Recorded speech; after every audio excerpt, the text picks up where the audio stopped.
vehemently opposed, to what we thought, was a very, very good thing. Everybody would support, And, well, we certainly discovered, when I became Prime Minister of the Somali Republic in 1967, I realized, that we were putting our head against the wall, and I started, to change tack and try and evolve a new approach. And I started, making, fences, mending fences, with Kenya, with Ethiopia, with the French. I went to Paris, to Addis Ababa, and to Kenya.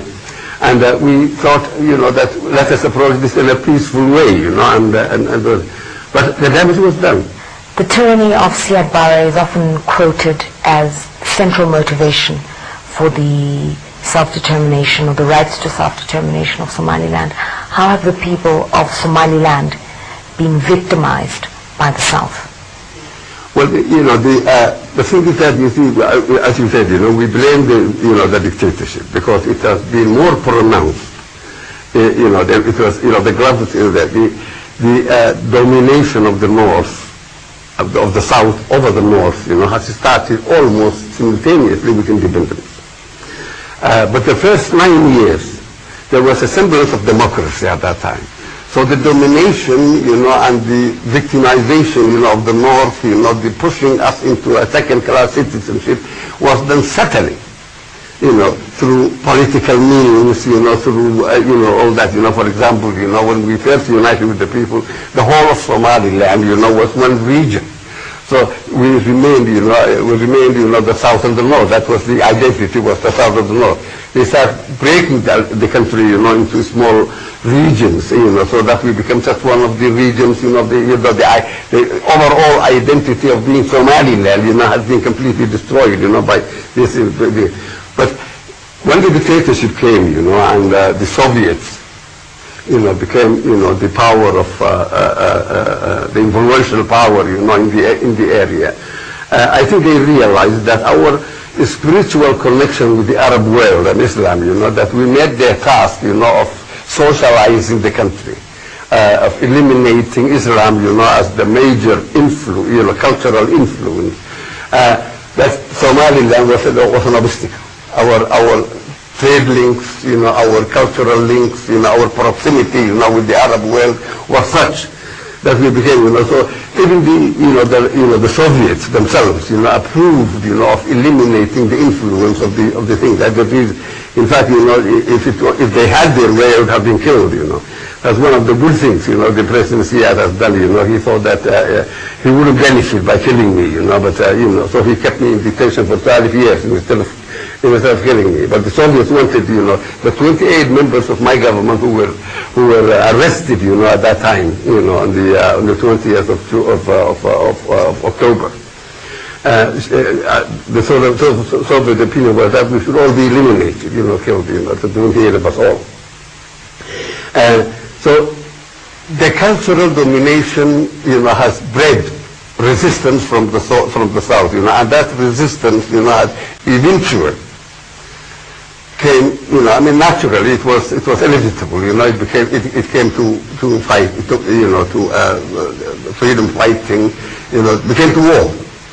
All the, I remember in 1985, I came here, for a short visit, and that particular day when I arrived, 35 young men who just came back from North America and Europe, each year, the least of them, with a BA degree, the rest with PhDs, and MAs and all that, were executed here on the suspicion that they were going to Ethiopia to join the SNM. Somaliland also insists that it's had a different social and cultural experience to the rest of Somalia. This is strongly founded in the fact that this part of the Horn was colonized by the British, whilst the rest of Somalia was Italian. In Somaliland's view, it is these colonial influences that have historically led to different forms of political administration, which in turn has encouraged a different political culture between the people of the two regions. But considering that these people speak the same language, Somali, and practice the same religion, Islam, just how different are the realities of the North and the South that would make Somaliland a different country altogether? We feel that our secession from Somalia, but the mentality of the people of Somalia That is why, I mean, the opposition of mentality, how is the North fundamentally different from the South? You have the same religion, the same language, the same culture, but how are you fundamentally different? There is something, which I think, in the future, some African anthropologists, would study more carefully and explain. But this is what I think. I think that the 80 years of colonial services, of colonialism in Africa, here the British, the French, and the Italian, has somehow imparted, to the people some kind of a cultural influence, which has been absorbed subtly, and imperceptibly. And we were surprised ourselves. Like in 1960, when we went there, before that, in every meeting, in every political rally, we used to echo these words. We are the same people, we speak the same language, the same religion. But in 1960, when we went there, we suddenly realized that we were not really the same people as we thought we were. There were some subtle differences between our system of logic and their system of logic, between their ethics and our ethics, between our attitude to women and their attitude to women.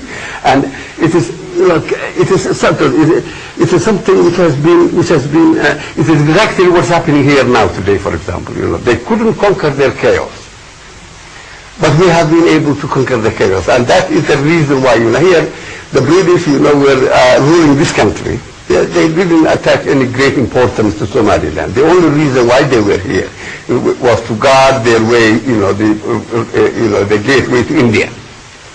They were French, they were Germans, who were before the First World War, who were interested in that, So they came here, just to stop another power taking possession, of this route towards India. You see, they didn't attach much importance to it.